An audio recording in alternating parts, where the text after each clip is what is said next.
Okay, welcome, ladies and gentlemen. It's a pleasure to have you all here for what has already been a fascinating series with Rabbi Dr. David Harbater.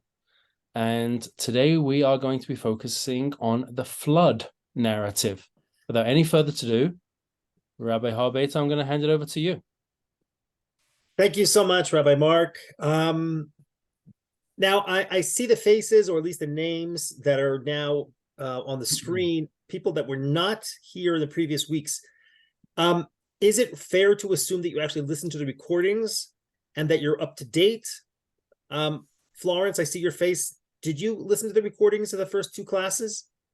I think I was in last week's class, but I didn't listen to the one before. Okay, if you're in last one, that's also okay. Gerald, how about you? You're on mute. I didn't hear you. Can you unmute yourself? Yeah, I haven't listened to the recording. Okay, Michael, I don't. It's my first time. Wow. Okay, this is going to be a little bit of a challenge because it's sort of like, one thing builds on the other. I would say jump straight in with exactly the class you were going to give. And Okay. our new guests who are visiting us will see the style you are presenting as you build through it. Okay. That's fine, Rabbi. That's fine. I will summarize the key points because I was going to do that anyway. And so here's the thing. The central thesis, and again, it's not my own thesis. I'm not the first one to come up with this idea. But if you read the text, the creation story that appears in beginning of Genesis, and I spent the last two classes trying to prove, to argue, I hope convincingly, that there are in fact two separate creation stories. In other words, what we typically assume is the story of creation is really inaccurate. There are two stories of creation that are very, very different from one another in terms of who is God, in terms of what is the nature and the function of the human being, what is the relationship between men and women, what is the relationship between human beings and God, what is the relationship between human beings and the animal kingdom. There are really almost dramatically different perspectives on all these issues that are right there in the opening chapters of the book of Genesis. And my point was that I believe that this is the Torah's way of teaching us that Judaism is a complex religion, that there are multiple perspectives, that the Torah, whether you believe it's a divine document or not, is intentionally includes different worldviews, different perspectives, in a sense to enrich us. In other words, it enriches. Florence, we have you in two different places.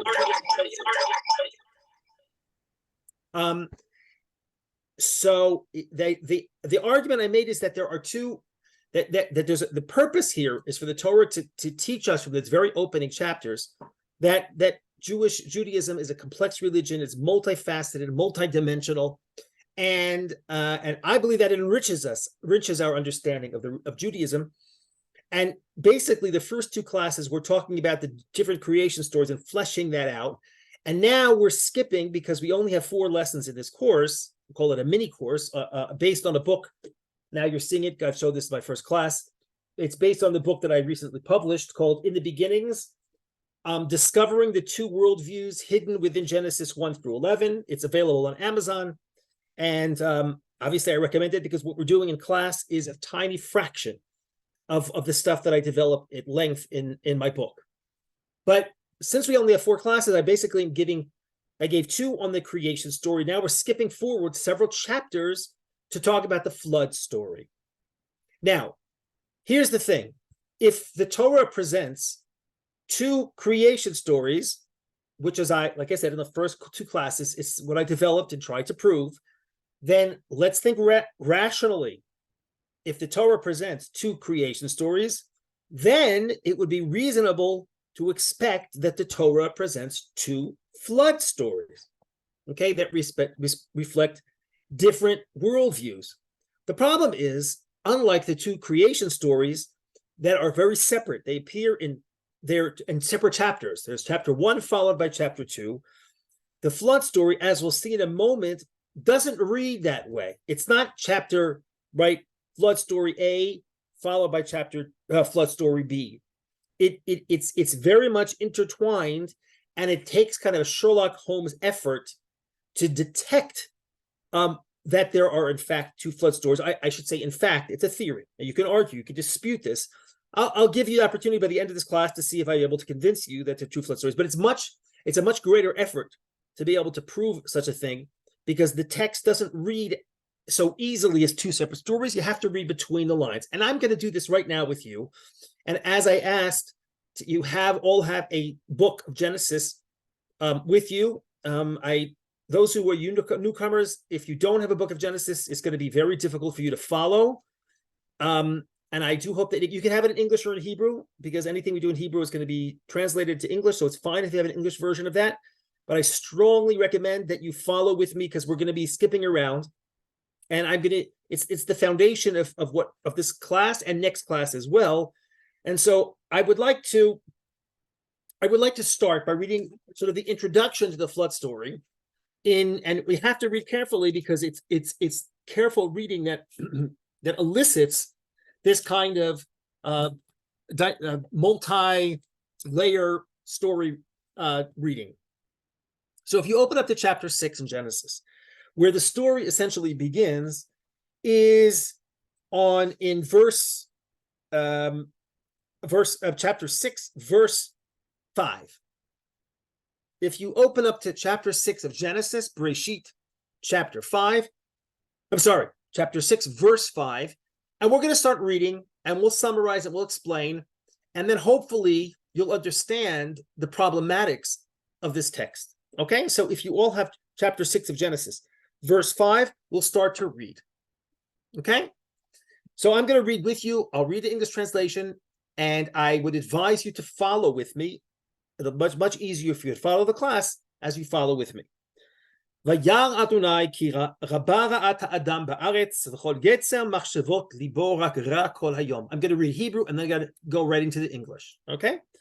The Lord saw how great was man's wickedness on earth. I'm reading the JPS translation. I mentioned this in our first class. And how every plan devised by his mind was nothing but evil all the time. So God, the Lord, is looking at the world filled with wickedness. And the Lord regretted that he had made man on earth, and his heart was saddened. אמחה את האדם אשר בראתי מעל פני האדמה, מאדם עד בהמה, עד רמס ועד עוף השמיים, כי ניחמתי כי עשיתים. The Lord said, I will blot out from the earth the men whom I created, men together with beasts, creeping things, and birds of the sky, for I regret that I made them. Verse 8, V'noach matzachen b'nei Adonai, but Noach found favor with the Lord. Now, let's summarize what we just read. God sees what's going on in the world. He sees that it's filled with wickedness, evil. He regrets having created the world and made man. His heart was saddened, and he made a decision that he's now, as a result, he's going to blot out the earth together with the beasts, etc. And then at the conclusion, it says, and Noah found favor in God's eyes. So we have ostensibly the background to the flood. We have the situation on earth. We have God's sort of internalizing the situation, reflecting on the situation, and God's decision to destroy the world and to save Noah. Now let's continue reading, and you'll tell me what the problem is. Ele toldot Noach, Noach ish tzaddik tamim. I'm reading verse 9. Ele toldot Noach, Noach ish tzaddik tamim haya bedorotav et Elohim hitalech Noach. This is the line of Noah. Noach is a righteous man. He was blameless in his age. Noah walked with God. Vayored Noach shlosha banim, et Shem et Cham v'et Yafet. Noach begot 3 sons, Shem, Chem, and Yafet. Vatishachet haaretz lifnei Elohim, vatimalei haaretz chamat. The earth became corrupt before God. The earth was filled with lawlessness. Vayar Elohim et haaretz v'nei nishchata, ki hishchit kol basar et kol haaretz. When God saw how corrupt the earth was, for all flesh had corrupted its ways on earth, ויאמר אלוהים לנוח, קץ כל בשר בא לפניי, כי מלא הארץ חמס מפניהם, והנני משחיתם את הארץ. I have decided to put an end to all flesh, for the earth is filled with lawlessness because of them. I'm about to destroy them with the world, except for Noah. Now, what is the problem here, folks? What is the problem? again, I want you to look at the unit that we read, verses 5 through 8, and then the second unit, which starts on verse 9 and continues, let's say, until verse 13. What do we have here? Again, in verses 5 through 8, did God observe the world and was dissatisfied with the world in verses 5 through 8? Yes. Remember, he said he looked at the world, he saw it was filled with evil. Okay. Then God decided to wipe out humanity. That's in verse 7. And then there's a mention about why Noah would be spared, but alluded to the fact that Noah found favor. So we have here already in verses 5 through 8, we have the recognition of the problems, the moral decay of society, God's decision to do away with humanity, and God's decision to spare Noah. But now we just read in verse 9, once again, God, looks at the world. In verse 12, he looks at the world and he sees it's corrupt. The word here is corrupt, its ways on earth. And then he says, I've had it. In verse 13, I've decided to put an end of all flesh. And it begins by telling us that Noah was a righteous person. This is total repetition. It's repeating what we've already heard, namely God's observation. Like I said, God observes the situation, the moral situation on earth. God decides to do away with human beings, and Noah is a righteous person. Why is it repeating itself? It seems that we have two units that are offering answers to the same question, but they're slightly different. But the point is, why repeat it? So this is already the first part of my argument. Namely, you have two different accounts of what was the problem. By the way, I don't have time in this class to talk about the difference or the potential difference between the term evil that appears in verse 5, evil all the time, whereas the term that the text uses in verse 11, it doesn't quite use the word evil. What is it? Can you help me out? What's the word that the text uses in verse 11 to describe the condition of life on earth? Not evil. Corruption or lawlessness. Now, I don't have time. In my book, I talk about it. There perhaps could be a slight difference between corruption and evil. Obviously, they're very bad things, but the language is different, and also God in the language is that God in verse 6, God says he regrets having created the world, and he's very sad. In verse 13, we don't hear about God's sadness. We just hear that I've had enough. Right? Decided to put an end of laws, for the earth is filled with laws because of, and then go build an ark. That's what happens. So already we can see from the very introduction to the story, we have a doublet. In a sense, we have two accounts, two approaches, two explanations for what was the problem on earth, and what God wanted to do as a result. But let's go on. Okay? I want to know, when did Noah enter the ark? I'd like you to take a look at chapter. This is only a selection of problems within the text, because there are many, many more that I don't have time to get into. But if you take a look at chapter 6, verses 19 through 22. So let's just remind you again, for those who are not familiar with the story, we're not going to read the story in its entirety. We just don't have time. But again, many of you are familiar with this, right? He's supposed to go into the ark. He's supposed to build an ark. He's supposed to take the series of animals onto the ark. And as God says, so if you take a look at 6:19, after God tells him that he's going to bring a flood and he needs to build an ark, and you have to take animals. So what does it say in verse 19, chapter 6, verse 19?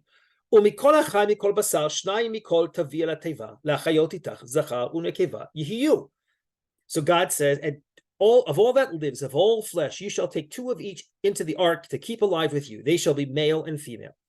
We'll come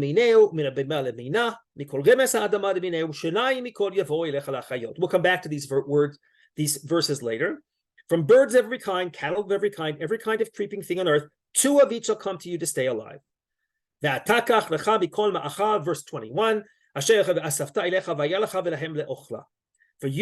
For your part, take everything that is eaten and store it away to serve as food for you and food for them. So now God commands him to take himself, his wife, his family, and the two of each of the animals of all the species, and some food along with that. And what does verse 22 tell us? Look at verse 20, the very last verse in chapter 6. Vaya'as Noach kechol asher tziva oto Elohim kein asa. Noach did so, just as commanded him, so he did. Which means, by the time we get to the end of chapter 6, where are Noach and the animals situated? Help me out. Where are they? I can't hear you, Florence. I can't hear you, Joe, either. You take off the mute. If he did what he was supposed to, then they should be in the ark. That's exactly right. That's exactly what the text is telling. I'm hearing a little echo. The text is telling us that they are already situated in the ark. Now, it gets complicated because what happens right afterwards, okay? Chapter 7, verse 1. Vayomer Adonai leNoach, bo ata b'chol beitcha el hateva, ki otcha ra'iti tzadik lefanai b'dor hazeh. But then in chapter 7, verse 1, then the Lord said to Noah, go into the ark with all your household. For you alone I have found righteous before me in this generation. Of every clean animal you should take 7, blah, blah, blah. I'm sorry. What is God commanding in chapter 7, verse 1? I can't hear you, Joe. Nothing new.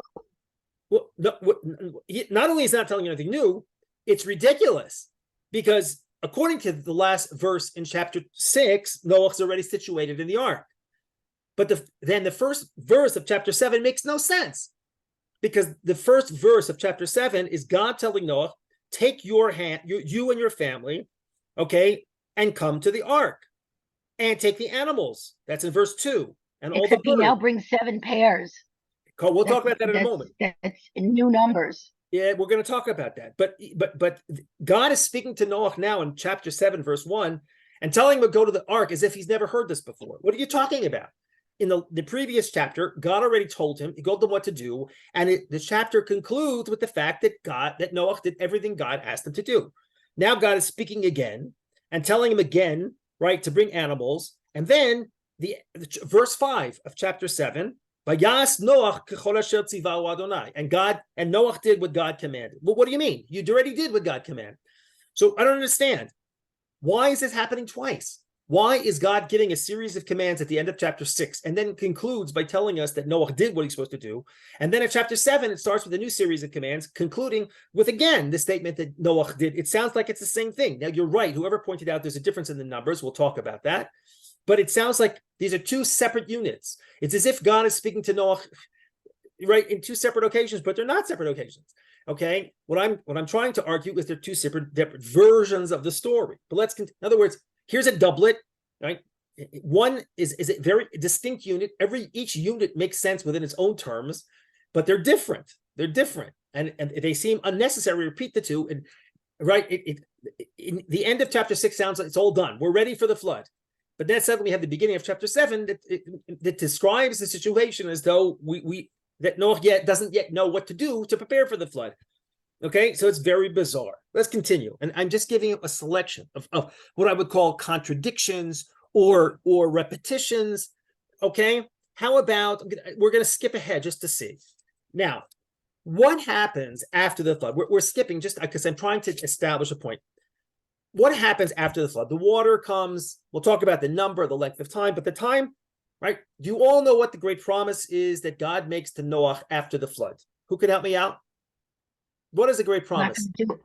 Not going to do it anymore. Very, very nice. So let's take a look at the end of chapter 8. We're skipping the whole flood story for now because I'm trying to look at the story as a whole. So if you look at chapter 8, which is towards the end of chapter 8, which is the sort of this tail end of the flood story. Now, Noah, the end of chapter 8. So if you look from verse 20 and on, the animals, Noah has already left the ark, and verse 20 says the following: Vayiven Noach mizbeach l'Adonai, vayikach mikol ha'beima ha'tehora, u'mikol ha'ofat ha'or, vayal olot b'mizbeach. So now Noach leaves the ark, and he builds an altar to the Lord, and he takes from all the pure animals and all of the clean birds, and he offers them as an offering to God. And God smells the pleasing odor. The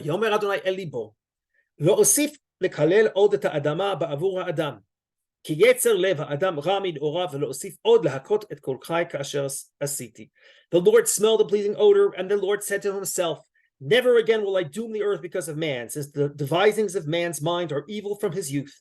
nor will I ever again destroy every living being as I have done. By the way, does this verse ever say there won't be another flood? Does this verse say explicitly there won't be another flood? Nope. No. It says, it alludes to it, but it doesn't mention the word flood. Never will I doom the earth. Okay, nor will I ever destroy every living being. It doesn't mention the word flood, which is interesting. And the next verse is Od korimei haaretz zera v'katzir v'kol tzavachom v'kayitz v'choref v'yom v'layla lo yishbotu. So long as the earth endures, seed time and harvest, cold and heat, summer and winter, day and night shall not cease. This is a wonderful conclusion to the story. Noah brings an offering, call it a peace offering, an appeasement offering, a forgiveness offering, whatever the case may be, a thankful offering, an offering of thanksgiving for enabling him to survive the flood, whatever the case may be. Now God declares that he will never bring this kind of devastation again. Story ends. Goodbye. See you later. That's what we would have expected. Unfortunately, that's not what happened, because if you looked at chapter 9, if you look at chapter 9, skip in chapter 9 to verse 13. No, verse 8. Go to chapter 9, verse 8. God says to Noah and his children and his sons as well. I'm reading chapter 9, verse 9. I now establish my covenant with you and your offspring to come. And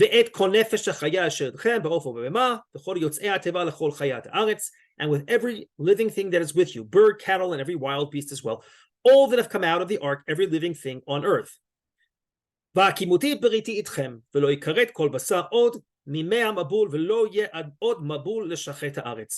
I will maintain my covenant with you. Never again shall all flesh be cut off by the waters of a flood, and never again shall there be a flood to destroy the earth. Excuse me? I don't understand. Didn't God already make a declaration about the future? At the end of chapter 8, he already said that he's not going to bring such devastation again in response to Noah's offering. So why do we need God now to make another declaration that there will never be another flood again? What is going on here, right? And putting in the context of a covenant, whatever that means.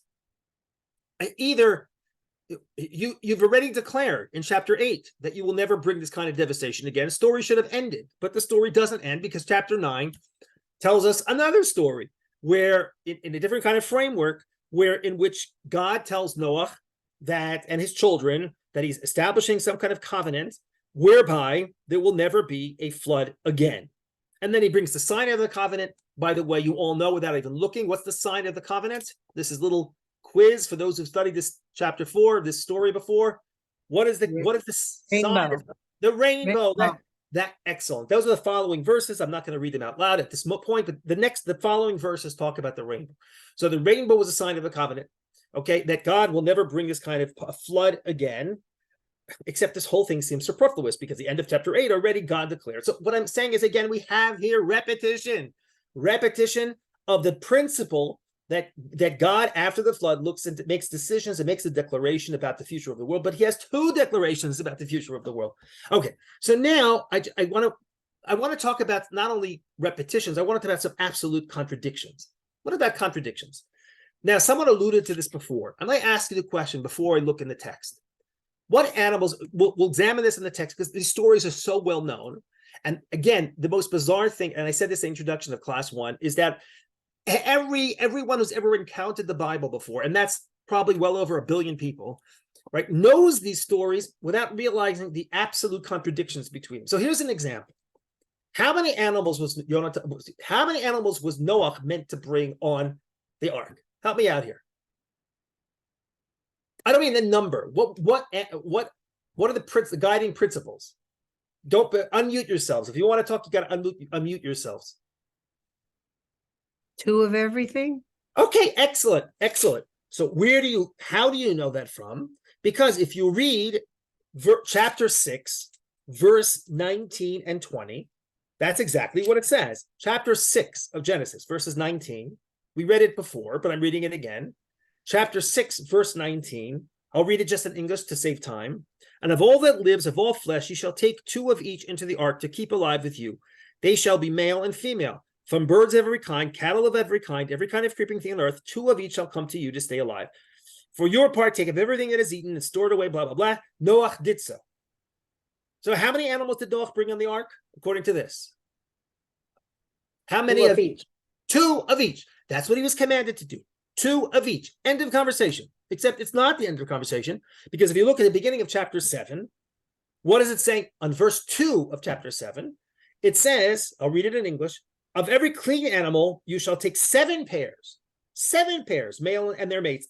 And of every animal that is not clean, 2, a male and its mate. Of the birds of the sky, also 7 pairs, male and female, to keep seed alive upon the earth, etc., etc. Now I'm going to ask you the question again. How many animals is he supposed to bring on the ark? What's the answer according to chapter 7? According to chapter 7, what's the answer? Help me out here. Nobody's helping me out, so I'm going to have to say it. According to chapter 7, he's supposed to take 7 of each of the clean animals and 2 of the unclean animals. Now, at the end of chapter 6, we just read a moment ago, there is no allusion. There's no notion of distinguishing between the clean and the unclean animals. If you read the end of chapter 6, it's very clear. The instructions are very clear. Take 2 of each. But in the beginning of chapter 7, it says something else. It says take 2 of the unclean animals and take 7 of the clean animals. Okay? So make up your mind. Either it's 2 animals of all types, and that's it, because that's what chapter 6 says. Because chapter 6, the end of chapter 6, says nothing else is to be brought other than 2 of each species. However, chapter 7 says 2 of the unclean and 7 of the clean. So make up your mind. Well, the answer is you're not making up your mind because you have 2 different versions of the story. But that doesn't go. How about this one? I got another one for you. One was from a Jew and one was from a non-Jew. What's I missed that, Florence. I missed that. You're being I said one version was from a Jew, a religious Jew, and the other version was from a non-Jew. Nah. We're not going to that. But for those of you who've been to my previous classes, you know that I'm trying to establish that there are 2 versions. But I'm just going to ask you a couple more questions. What is the thing, the source of the water? What is the source of the water that caused this flood? Answer. The answer would seem so obvious. What's the source of the water? Where did water come from that caused the flood? Anyone? You think it's a trick question? What? Rain. Rain. Is there anyone else? You're welcome to speak up, everybody. Anybody who's on mute, you can unmute yourselves. It's an interactive class. I would love to hear your voices. Terry, I can't see your face. Michael, I can't see your face. Gerald, I can't see your face. I would love to see your faces too, in addition to hearing your voices. In the meantime, I'm hearing Florence, which is wonderful, but the more the merrier. So anyway, so Florence correctly pointed out rain, of course, rain. And you know what? She wouldn't be wrong, because if you look at the beginning of chapter 7, what does it say in verse 4, chapter 7? I'll read the English. For in 7 days' time, I will make it rain upon the earth 40 days and 40 nights, and I will blot out from the earth all existence that I created. So it's very clearly stated as rainwater. The same in verse 12. It says in verse 12, it says, the rain fell on the earth 40 days and 40 nights. Okay, rain. Very nice. Rain. Are we all established rain? Okay, let's take a look at chapter 7, verse 11. I want you to take a look at chapter 7, verse 11. All the fountains of the great deep burst apart, and the floodgates of the sky broke open. Okay, hold on. The fountains of the great deep burst apart, and the floodgates of the sky broke open. Where is the water coming from, according to this verse? Where is the water coming from? What's the source of the water, guys? Speak up. Okay. Floodgates of where? From where? From the ocean, the rivers. There are 2 sources. There are 2 sources of water, according to this verse. It's the great deep burst apart, and it's from the wells underneath. It's from the ground underneath. The fountains of the great deep from below, and the floodgate of the sky broke open. You have 2 sources of water. You have water from above and water from below, which, by the way, reminds us of what? What does this remind me of, having waters above and water below? What does that sound? What does it remind us of? Creation. Creation, yes. In fact, the creation story, if you recall, has God separating the waters of above and the waters below, okay, by creating a sky to separate the waters below and water. So by having a flood that unleashes the water below and the water above, what's in fact happening, according to this account, according to this verse, this is what? An undoing of creation. Creation was the separation of the waters above and the waters below. And the flood in this account is the undoing of that act of that separation that God brought into the world when he created the world. So what we have here is sort of, I would say, undermining or uprooting or reversing the process of creation, which is what the flood is according to this verse. Whereas according to the other verses that we saw, it's a flood, lots of rain. By the way, it's nobody likes a flood of 40 days and 40 nights, but there have been places on earth where you've had rain for extended periods of time and flooding, but isn't quite as supernatural as the unleashing the waters from above and below as we have in this verse. Okay. Now, final question. No, two more questions before I get to my argument. How long did the flood last? Who knows how long the flood lasted? Again, you've all been to day school, children, whatever it is. You've all studied these 40 stories. days and 40 nights. So excellent. So you wouldn't be wrong, Florence. You wouldn't be wrong, because if you look at chapter 7, verse 4, chapter 7, we actually read this before. It says in chapter 7, verse 4, I will make it rain upon the earth 40 days and 40 nights. Very clear. The same thing in verse 12. 40 days and 40 nights. And in verse 17, it says the same. It says the flood continued 40 days on the earth, and the water increased, etc., etc. So we have here an account of the flood lasting for 40 days. There's only one little problem. Take a look at chapter 7, verse 11. If you take a look at verse 7 and pay attention to the dates here, and it's the same verse that we just read. So if you read this again, chapter 7, verse 11, it says, in the 600th year of Noah's life, in the second month, on the 17th day of the month, on that day. Let me just translate this to you in simple Hebrew or simple English. The second month is the month of Iyar. Just think of the Jewish calendar. Think of the Jewish calendar. So it's the second month. Forget the name of the month. Just, it doesn't matter. Okay, it's the second and it's the 17th day of the second month. Okay, now look further in chapter 8. Verse 3, in chapter 8, verse 3 through 5. What does it say in chapter 8, verses 3 through 5? Vayashuvu hamayim, I'm reading the English.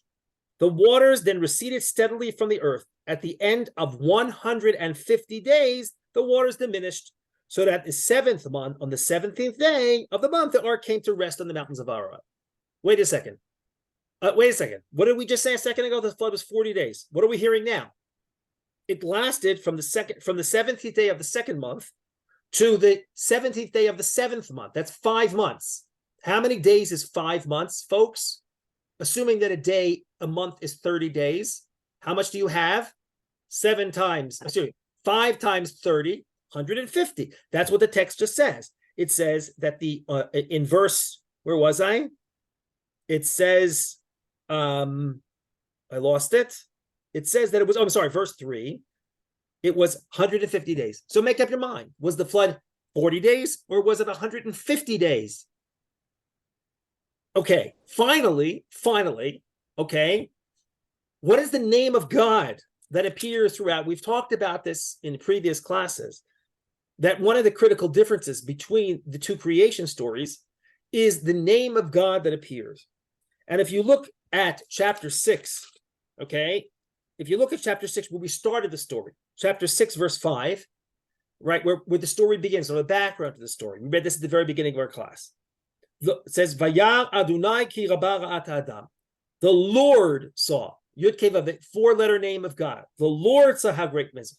Okay, so the background to the story of the flood, which appears in chapter 6, verse 5, and it is a story that's presented, right, through the lens of the Lord, the name, 4-letter name of God. But then at the beginning, afterwards, the second account of the story, which begins in verses 9, 10, and 11.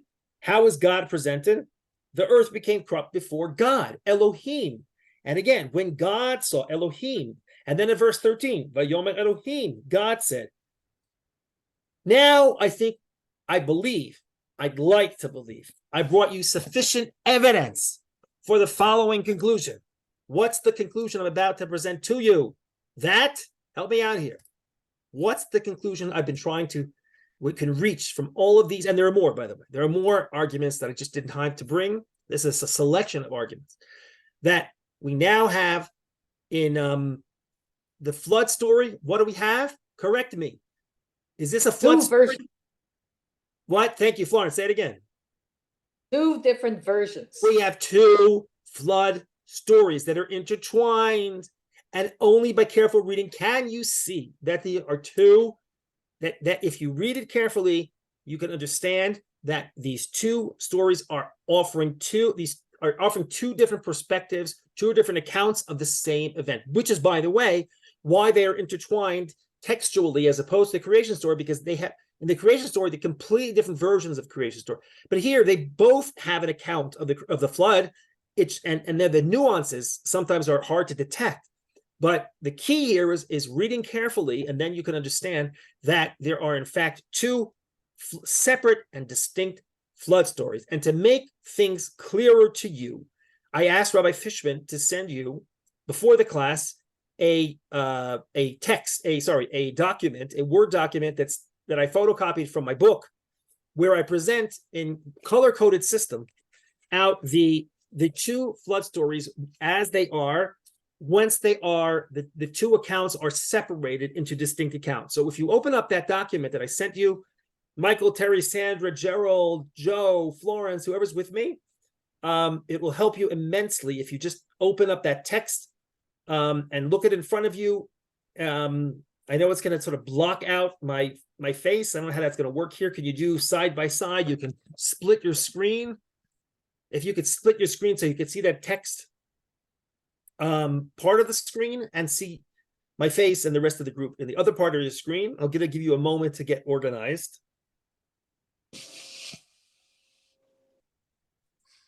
Florence, I don't know why you appear twice. I guess I'm using 2 different iPads. That explains it. Okay, that's helpful. That's helpful for the text situation, because you could put text on one and your face on another. But for the rest of you, try to do a split. So let me just, I hope that you're all with me. I can't see many of your faces other than Joe, so I don't have an opportunity to see you nodding or not nodding. I'm just going to take for granted that if you're present, that you are with us. So what you see is what I did here is, and this is again, I want to emphasize, I'm not seeing where you get this document. Rabbi Fishman, do you have Sandra Miller's email? scm@bell.net. Sandra, did you check your email just now? David, do I have to check my email? Yes. How do I do that without losing everything? Because you'll find that it was sent to you already, Sandra. It's in your inbox. In the browser. Hold on. It's not I'll in the meet you, chat. Sandra, while you're checking for it. But in the meantime, you should have it.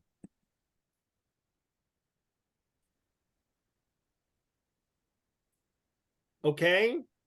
I would proceed, Rabbi Harbater. Okay, I'm going to proceed, ladies and gentlemen.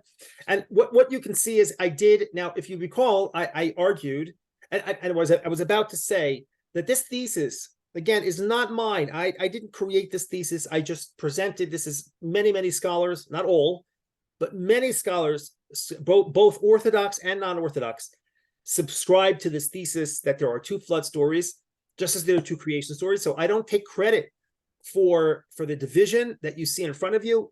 I just presented it, I think, in a coherent fashion using a color-coded system.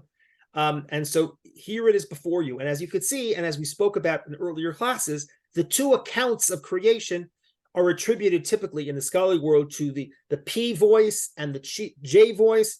Again, for those who were in earlier classes, I don't have time to repeat the whole thesis. You have to listen to earlier classes and the recordings. but P and J refer in the scholarly world, the academic or the critical world, as to the authors or the sources by which the Torah is comprised. And Orthodox traditionalists can see this simply as P and J, meaning the P and J voices of God.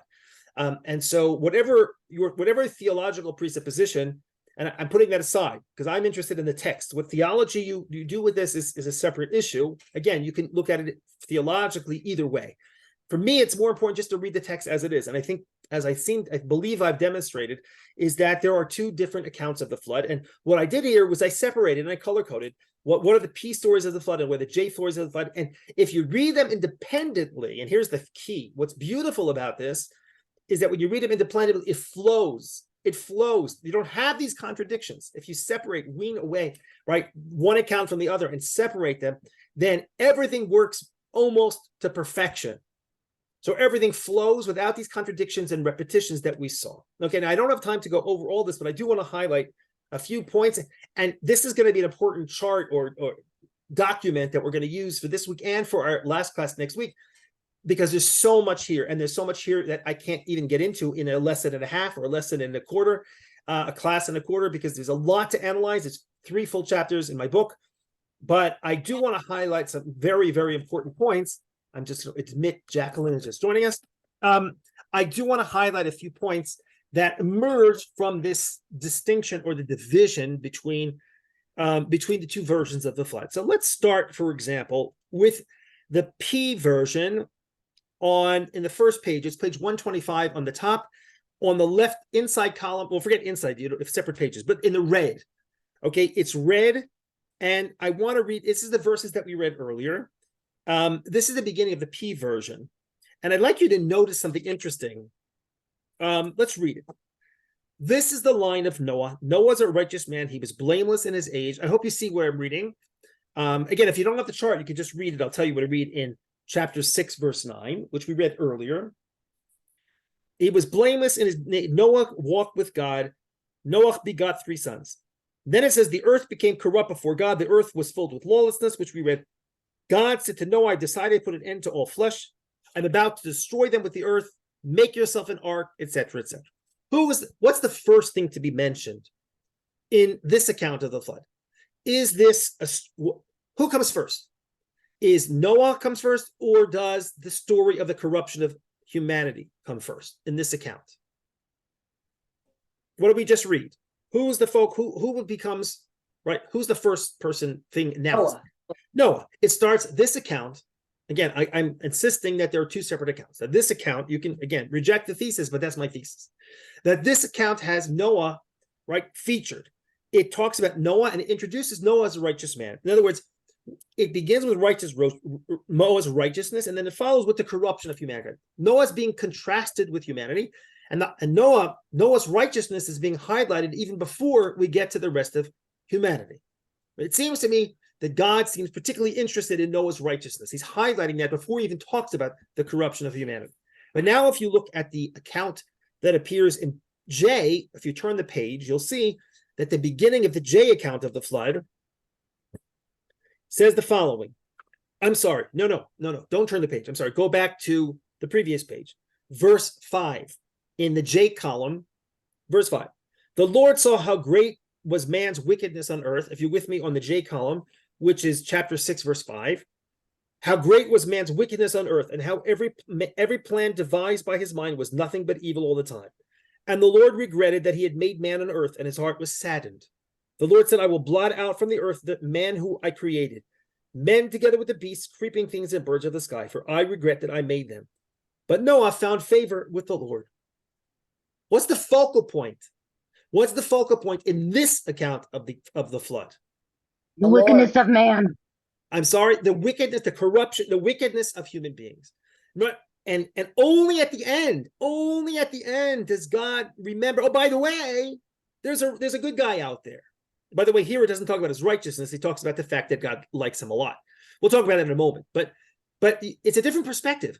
The perspective in the P account is a perspective that highlights Noah's righteousness and secondarily talks about the corruption of humanity, whereas the J account highlights the corruption or the wickedness of humanity. And then at the end, it mentions that Noah found favor with God in God's eyes, which means that if you had to give a title to this story, right, it's not just you have two different accounts of the flood. The P account wouldn't even be called the flood story.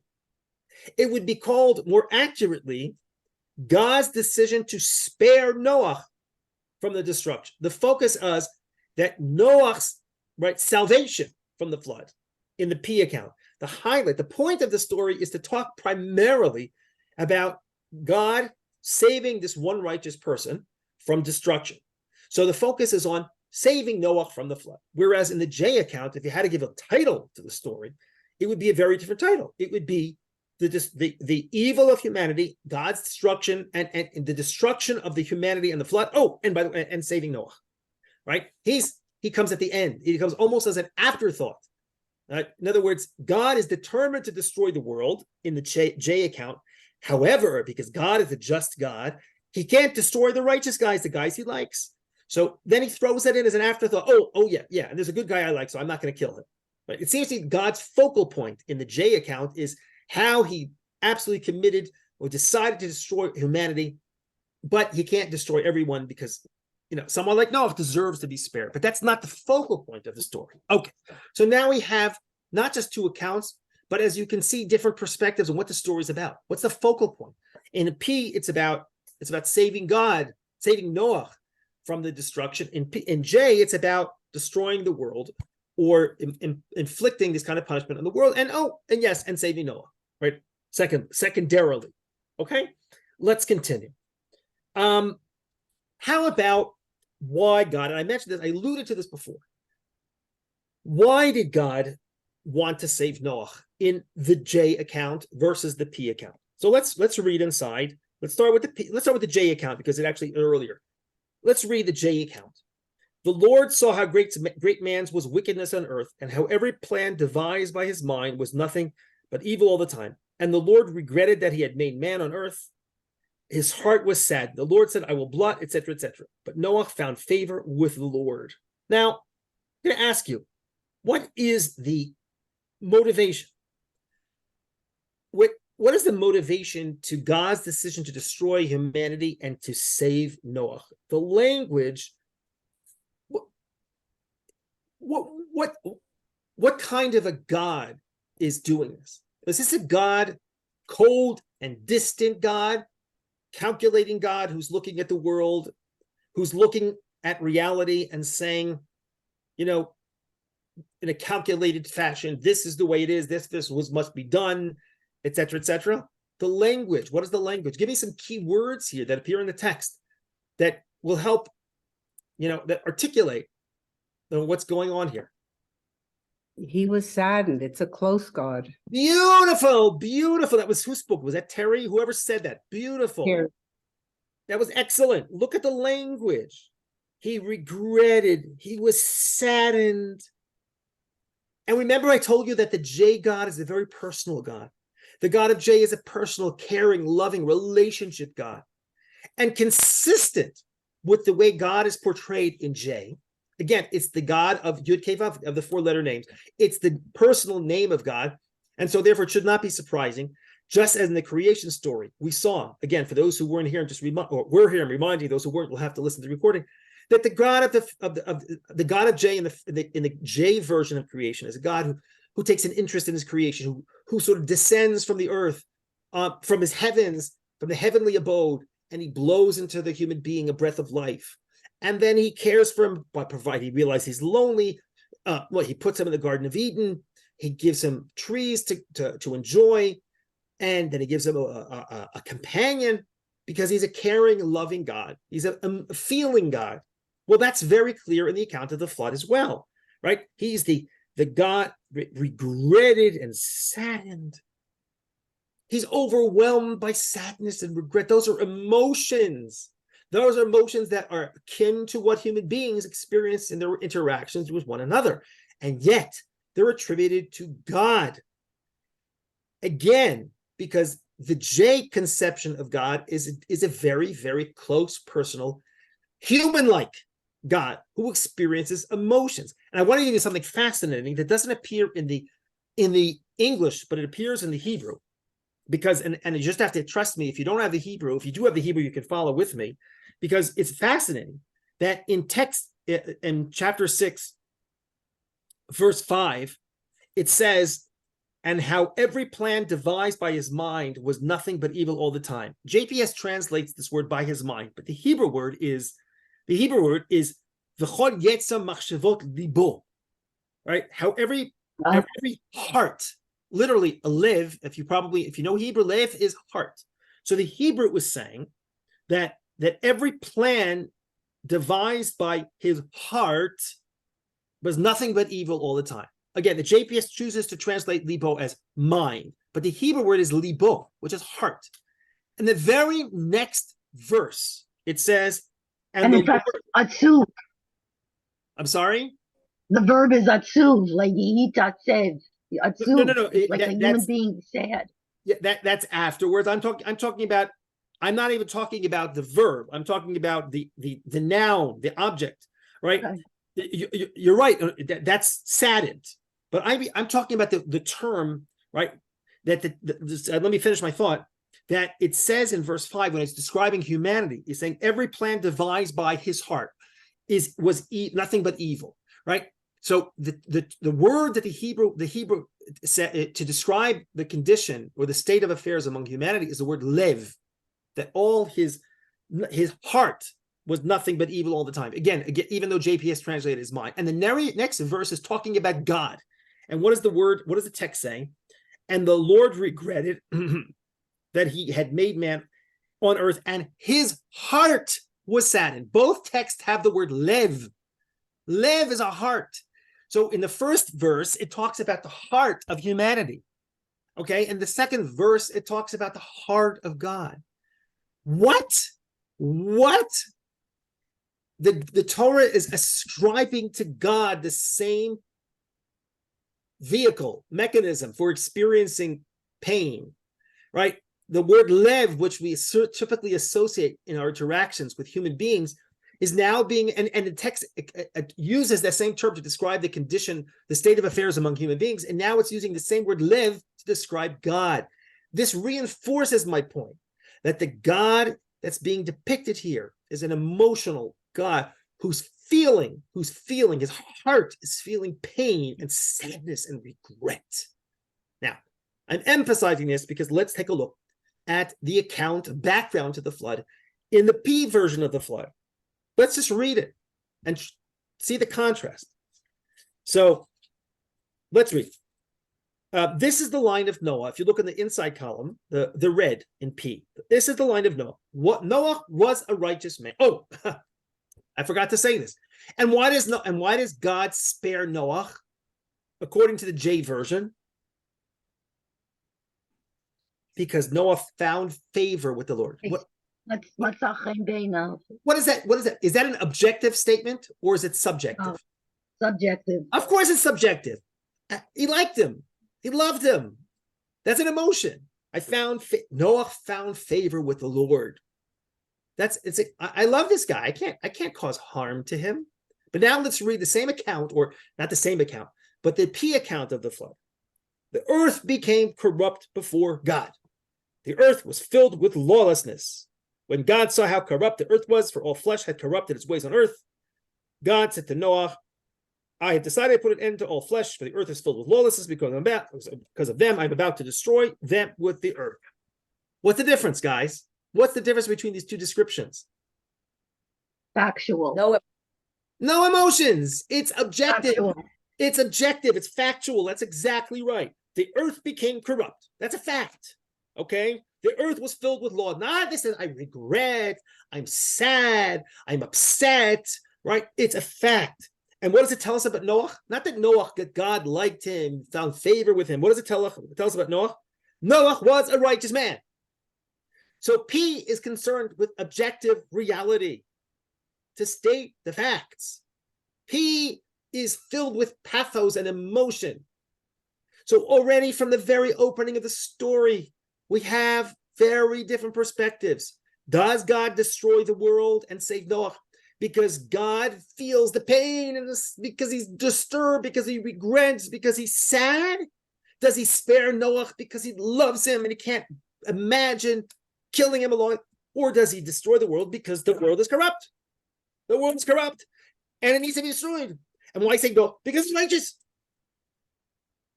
Okay? So these are two radically different perspectives on this flood story. Rabbi Fishman, do I have time to go on? You tell me. It's 8 o'clock because I have so much more to say and I just want to know what my time frame here is. If it's up to the students, I, as a student, would like you to go on. By a show of hands, I'll give you 5 more minutes. Okay. Because I want to share with you some thoughts about the animal. So I'll do one more idea. Okay. Let's talk about the animals. Okay. Now, let me ask you a question. And this will be my final thought. It takes about 5 minutes. We started about 7:05, so I'm allowing 12:05 in your time, 1:05. So we'll take 5 minutes to talk about the animals. Now, let me ask you a simple question, a logical question. If human beings sinned, if the humanity was evil or corrupt, depending on which version you choose to adopt, why kill the animals? We know the animals were killed as well, except for the 2 or 7 that were meant to be spared, right? So why should they be destroyed as well? Why should they be killed? What did they do? So that's the question. Now I want you to remember the creation story. Let's remember, this is going back to class number 1 or 2. Class number 1. According to the first account of creation in chapter 1, into the P account of creation, what was the function of the animals according to the P account of creation? What was their function in the world? P, chapter 1 of Genesis. Who remembers? What was their role? This is a little quiz for those who were here in the first class. Well, if you don't know, I'll tell you. If you don't remember, I'll tell you. It says that God wants them to multiply, to fill the earth, okay? To fill the earth, right? I didn't hear you. Yes, that animals were meant to fill the earth, okay? All of God's creation, right, are meant to fill the earth. There is no indication whatsoever, we talked about this, that animals were created for the sake of human beings. In chapter 1, the P account of creation, the animals have their own purpose, and the purpose is not related to the human being. In fact, this is very important. Human beings are not even allowed to eat animals in chapter 1. Did you know that? Chapter 1, human beings were, animals were prohibited for consumption in chapter 1. So clearly the animals were not created for the human being. They have their own function in the world. Even though the human being is an elevated creature, he has higher status, but that doesn't mean that all those lower creatures are there for him. But in chapter 2, what did we learn? Why were the animals created? Why were the animals created? Because what? What? Food for man or work for man. Not exactly, Florence. Maybe you weren't here. Because God looked at the man and said he's lonely. He realized that the man was lonely. And so, believe it or not, before he created the woman, he created animals to answer the human's need for companionship. So let me ask you a question. So the animals were created for the human being, unlike the first account of creation, which says the animals have their own function in this world. In chapter 2, the animals were explicitly created for the purpose of the human being. Now, let's think logic. Now, go back to the flood story. According to which account does it make the most sense for animals to be killed along with the human being? According to the creation story, the P creation story in chapter 1 of Genesis, or according to the J creation story in chapter 2 of Genesis, which one does it make more sense for animals to be wiped out from the earth along with the human being? This is a thoughtful, what? Jay. Jay, who said that? Terry? I can't see. You said Terry. Whoever said Jay, explain why. Sandra, whoever it is, explain why. Well, because he's connected to they're connected, man and animals. Correct. According to Jay, there would be no purpose for animals on earth if there were no humans on earth. If the entire function and purpose of animals is to provide companionship for human beings, that's why they were created. The moment that God decides to destroy human beings, by definition, he should destroy animals as well. So the question is the answer seems obvious according to Jay. Of course he's going to kill the animals if he's killing all of humanity. They were created, after all, for the purpose of the human being. Oh, so why does he spare 2 of each? And I emphasize 2 because in J there's only 2. No, I'm sorry. In J there are 2 and 7. Because the assumption is that for a human being, we need survival. In fact, the text even says this, that we need to have animals to keep seed alive on earth. Chapter 7, verse 3 says to keep seed. In other words, human beings need animals. So if Noah's going to survive, which he is, he's going to be spared. So we need animals on earth for the sake of the one survivor and his family. So we need to keep one set of each species alive on earth so that Noah will have animals around in the world, not at this stage, not to eat, companionship, whatever it is, whatever their function is, it's to provide or to be present in the world in that which Noah will inhabit afterwards. It's for the sake of Noah. But the rest of the animals need to be destroyed for obvious reasons. If human beings are being killed, then animals have no purpose in the world. That's according to Jay. The question arises, why does God destroy the animals according to P? Why? Well, now it's 8:06. So I'm going to leave you in suspense. And I'm not even going to answer the question now. I'm going to leave this question for next week. The question, and maybe you'll come up with an answer on your own. If you read the text carefully, if you use my chart, you might be able to come up with an explanation or an answer to this question. This is my little homework assignment, which I'm not testing you on. No grades, but it would be amazing if you guys on your own next week when we have our last class can explain why, according to the P account of the flood, why was it necessary for God to wipe out the animals, right, who have their own distinct purpose in the world, who presumably have their own function in the world? Why should they be wiped out with the rest of humanity? That's a question for next week. Okay, Rabbi Fishman, call it a day. Call it Once a day. again, you have ended on a cliffhanger.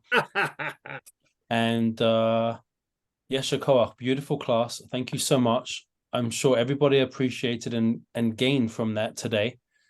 And the last class will be next week. Unfortunately, we've come to almost the end.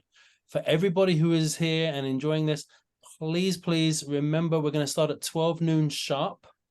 We are a good, mighty group, and we trickle in late. So a little gentle nudge to say, please, we'll see you at 12 noon next week, God willing. And in the meantime, have a great week, everybody. Happy Hanukkah. Hanukkah Happy Sameach. Hanukkah. Rabbi Happy Fishman, Hanukkah, can you please send me, because I just working with the Tanakh and my husband couldn't get the P and the J version of I will send that to you, Sandra. Yes. scm@bell.net, because Okay. he checked and I never received it. Okay. And I the will only send reason that to I you. checked in late was because the computer wasn't functioning. I had to reboot No 3 problem. times. No problem. Everything's fine. We won't deduct any Okay. points from your grade. We won't deduct any points from your grade. We look forward to continuing our learning, and we will see you all next week, God willing. Bye, guys. Thank you. Take care. Thank you. Thank you.